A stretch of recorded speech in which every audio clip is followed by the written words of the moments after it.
ನಮ್ದು ಪ್ರೊಡ್ಯೂಸರ್ದು ನಮ್ದು ಒಪ್ಪಂದಗಳೇನಿದೆ ಅದು ಲೀಗಲ್ ಆಗಿದೆ, ಅದನ್ನ ನಾವು ಲೀಗಲ್ ಕ್ಲಿಯರ್ ಮಾಡ್ಕೋತೀವಿ. ಅದ್ರ ಇಲ್ಲಿವರೆಗೂ ನಾನು ಹೊರಗಡೆ ಎಲ್ಲೂ ಅದನ್ನ ತಗೊಂಡೇ ಬಂದಿಲ್ಲ. ಯಾಕೆ ಅಂತಂದ್ರೆ ಎಲ್ಲರೂ ಕೆಲಸ ಮಾಡೋದು ದುಡ್ಡುಗೋಸ್ಕರ. ಅದು ನನ್ನ ಪ್ರೊಡ್ಯೂಸರ್ ಮಧ್ಯದಲ್ಲಿ ಯಾವುದೇ ರೀತಿ ಭಿನ್ನಾಭಿಪ್ರಾಯಗಳೇನಿಲ್ಲ. ಕೊಡಬೇಕು ತಗೋಬೇಕು ಅನ್ನೋದ್ರಲ್ಲಿ ಅದನ್ನ ನಾವು ಡಿಸೈಡ್ ಮಾಡ್ಕೊತೀವಿ. ಅದೇ ವಾಣಿಜ್ಯ ಮಂಡಳಿನಲ್ಲಿ ಅದು ಡಿಸೈಡ್ ಆಗಿರ್ಬೇಕು.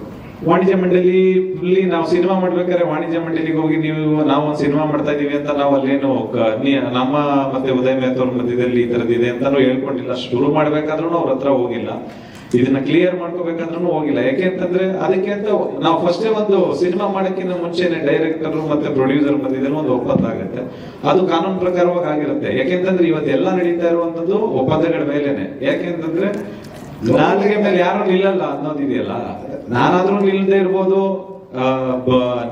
ಯಾರೇ ಎದುರುಗಡೆ ಇರೋರಾದ್ರೂ ಯಾರು ನಿಲ್ಲದೆ ಇರ್ಬೋದು. ಅಂದ್ರೆ ಇಡೀ ನಾನು ಓವರ್ ಆಲ್ ಆಗಿ ಹೇಳ್ತಾ ಇದ್ದೀನಿ. ಅದಕ್ಕೋಸ್ಕರ ಒಪ್ಪಂದಗಳ ಮೇಲೆ ಎಲ್ಲಾ ಕೆಲಸಗಳು ನಡೀತವೆ ಕಾರ್ಪೊರೇಟ್ ಸ್ಟೈಲ್. ಅದೇ ರೀತಿ ನಮ್ಮ ಸಿನಿಮಾನು ನಡ್ಕೊಂಡು ಹೋಗ್ತಾ ಇದೆ ಸರ್. ಅಷ್ಟೇ.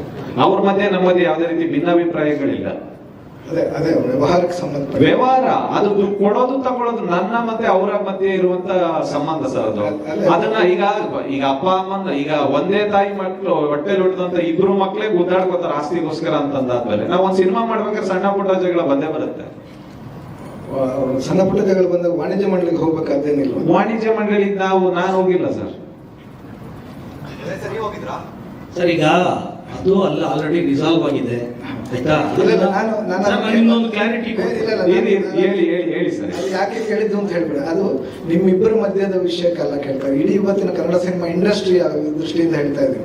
ಒಂದು ಸಿನಿಮಾ 240 ದಿನ ಶೂಟಿಂಗು 300 ದಿನ ಶೂಟಿಂಗು ಅಂತೆಲ್ಲ ಮಾಡ್ತಿದ್ದೀವಲ್ಲ.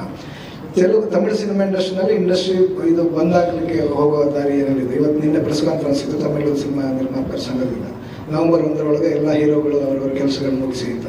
ನಾನು ಬರೀ ಮಾರ್ಟಿನ್ ಹಿನ್ನೆಲೆಯಲ್ಲಿ ಈ ಪ್ರಶ್ನೆ ಕೇಳ್ತಾ ಇಲ್ಲ.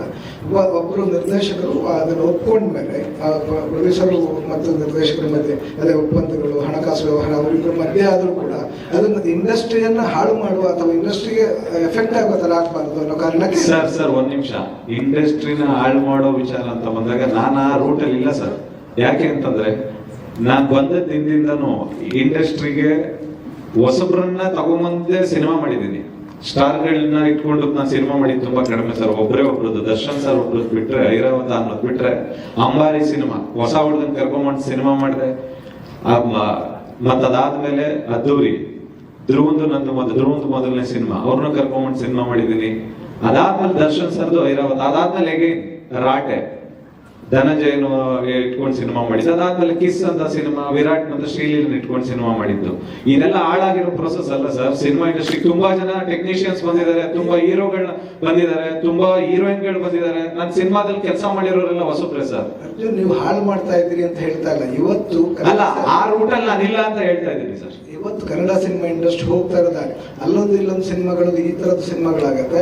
ಅದಕ್ಕೇನಾದ್ರೂ ತೊಂದರೆಗಳಾದಾಗ ಅದು ಬೇರೆ ಕಡೆನೂ ಎಫೆಕ್ಟ್ ಆಗುತ್ತೆ. ಇಲ್ಲ ಇಲ್ಲೊಂದು ಸಿನಿಮಾಗಳಾಗುತ್ತೆ ಅನ್ನೋದಕ್ಕಿಂತ ಹೆಚ್ಚಾಗಿ ದೊಡ್ಡ ಸಿನಿಮಾಗಳನ್ನ ಮಾತಾಡಿದ್ವಿ. ದೊಡ್ಡ ಸಿನಿಮಾಗಳಂತ ಬಂದಾಗ ಪ್ರಾಬ್ಲಮ್ಗಳು ಬರಲ್ಲ ಸರ್. ಸಣ್ಣ ಸಿನಿಮಾಗಳಂತ ಬಂದಾಗ ಪ್ರಾಬ್ಲಮ್ಗಳು ಬರುತ್ತೆ. ಯಾಕೆ ಅಂದ್ರೆ ಹೊಸಬ್ರು ಮತ್ತೆ ಅದಕ್ಕೆ ಪ್ರಚಾರದ ಲೋಪಗಳಿರ್ಬೋದು, ಪ್ರಚಾರಕ್ಕೆ ಯಾರು ಸ್ಪಂದಿಸದೇ ಇರ್ಬೋದು, ಹೊಸ ಸಿನಿಮಾಗಳಿಗೆ ಯಾರೋ ಫೈನಾನ್ಸ್ ಕೊಡದೆ ಇರ್ಬೋದು. ಈ ತರದ್ದಾದಾಗ ಹೊಸ ಸಿನಿಮಾಗಳನ್ನ ತಂದು ಕನ್ನಡ ಇಂಡಸ್ಟ್ರಿನ ಉಳಿಸುವಂತ ಕಷ್ಟಗಳು ತುಂಬಾನೇ ಇದೆ. ಇವತ್ತಿಗೆಲ್ಲ ಗೆಲ್ತಾ ಇರುವಂತ ಸಿನಿಮಾಗಳು ಸ್ಟಾರ್ ಸಿನಿಮಾಗಳು ಬಿಟ್ರೆ ಹೊಸಬರ ಸಿನಿಮಾಗಳಿಗೆ ಥಿಯೇಟರ್ಗಳು ಸಿಗ್ತಾ ಇಲ್ಲ. ಥಿಯೇಟರ್ಗಳಲ್ಲಿ ಬಾಡಿಗೆ ಜಾಸ್ತಿ ಇದೆ. ಅವ್ರಿಗೆ ಅದಕ್ಕೆ ಸಿನಿಮಾ ಮುಗಿಸುವಷ್ಟರಲ್ಲಿ ಪ್ರಮೋಷನ್ ಮಾಡಕ್ಕೂ ಕಷ್ಟ ಆಗಿರುತ್ತೆ. ಅವ್ರ ಹತ್ರ ದುಡ್ಡಿರಲ್ಲ. ಈ ನಿಟ್ಟಿನಲ್ಲಿ ಸಿನಿಮಾ ಸೋಲ್ತಾ ಇದಾವೆ ಹೊರತು ಸಿನಿಮಾ ಬೇರೆ ಯಾವುದೇ ಒಂದು ದೃಷ್ಟಿಲಿ ಸಿನಿಮಾ ಸೋಲ್ತಾ ಇಲ್ಲ ಸರ್. ನಿಮ್ಗೆ ಸ್ಟಾರ್ ಸಿನಿಮಾ ಈಗ ಲಾಸ್ಟ್ ಸಿನಿಮಾ ಇವ್ರು ದರ್ಶನ್ ಸರ್ ಕಾಟೇರ ಸಿನಿಮಾ ಮತ್ತು ಗೆದ್ದಿದೆ ಅಲ್ಲ ಸರ್. ಅಂದ್ರೆ ದೊಡ್ಡ ಸಿನಿಮಾಗಳು ಬಂದಾಗ ಎಲ್ಲ ಗೆಲ್ತಾನೆ ಬರ್ತಾ ಇದಾವೆ. ಹೊಸ ಸಿನಿಮಾಗಳಷ್ಟೇ ನೋವು ಮತ್ತೆ ಕಷ್ಟಗಳನ್ನ ಅನುಭವಿಸ್ತಾ ಇರುವಂತದ್ದು. ಯಾಕೆಂತಂದ್ರೆ ಕೆಲವೊಂದು ಥಿಯೇಟರ್ಗಳಿಗೆ ಜನನೇ ಬರ್ತಾ ಇಲ್ಲ. ಯಾಕೆಂದ್ರೆ ಹೊಸ ಹುಡುಗರುಗಳು ಸಿನಿಮಾ ಮಾಡ್ತಾ ಇದಾರೆ ಅಂತ. ಹೊಸ ಹುಡುಗರುಗಳು ಸಿನಿಮಾ ಮಾಡ್ತಾ ಇದಾರೆ ಅಂತಂದಾಗ ಅದಕ್ಕೆ ಪ್ರಚಾರದ ಅಭಾವನೂ ಇರ್ಬೋದು. ಅಷ್ಟರಲ್ಲಿ ಏನೋ ಈ ಸಿನಿಮಾ ಚೆನ್ನಾಗಿದೆ ಅನ್ನೋಷ್ಟರಲ್ಲಿ ಒಂದು ವಾರ ಮಲ್ಟಿಪ್ಲೆಕ್ಸ್ ಅಲ್ಲೆಲ್ಲ ತೆಗೆದೇ ಹಾಕ್ಬಿಡ್ತಾರೆ. ಯಾಕೆಂತಂದ್ರೆ ಅವ್ರಿಗೆ ಥಿಯೇಟರ್ ತುಂಬಬೇಕು. ಅಂತ ಮಧ್ಯದಲ್ಲಿ ಸಿಂಗಲ್ ಸ್ಕ್ರೀನ್ ಅವರೇ ಬದುಕಿಸ್ತಾ ಇರೋದು ಹೊಸ ಇದ್ರ ಸಿನಿಮಾಗಳನ್ನ ಅನ್ನೋದು ಬಿಟ್ರೆ ಈ ರೀತಿ ಸಾಯ್ತಾ ಇದಾವೆ. ಯಾವ ರೀತಿನೂ ಸಾಯ್ತಾ ಇಲ್ಲ ಸರ್. ಎಲ್ಲಾರು, ಪ್ರತಿಯೊಬ್ಬ ಡೈರೆಕ್ಟರ್ ಆಗ್ಲಿ, ಪ್ರತಿಯೊಬ್ಬ ನಿರ್ಮಾಪಕ ಆಗ್ಲಿ, ಪ್ರತಿಯೊಬ್ಬ ಆರ್ಟಿಸ್ಟ್ ಆಗ್ಲಿ, ಎಲ್ಲಾರು ನಮ್ಮ ಸಿನಿಮಾ ಚೆನ್ನಾಗಾಗ್ಬೇಕಂತಾನೆ ಸಿನಿಮಾ ಇಂಡಸ್ಟ್ರಿಗೆ ಬರೋದು. ಸಿನಿಮಾದಲ್ಲಿ ದುಡ್ಡು ಮಾಡ್ಬೇಕು ಅಂತಾನೆ, ಸಿನಿಮಾದಲ್ಲಿ ಹೆಸರು ಮಾಡ್ಬೇಕಂತಾನೆ ಬರೋದು. ಬಟ್ ಯಾರು ಉದ್ದೇಶನೂ ಈ ಸಿನಿಮಾನ ಹಾಳು ಮಾಡ್ಬೇಕನ್ನೋದು ಯಾರ್ದು ಇರಲ್ಲ ಸರ್.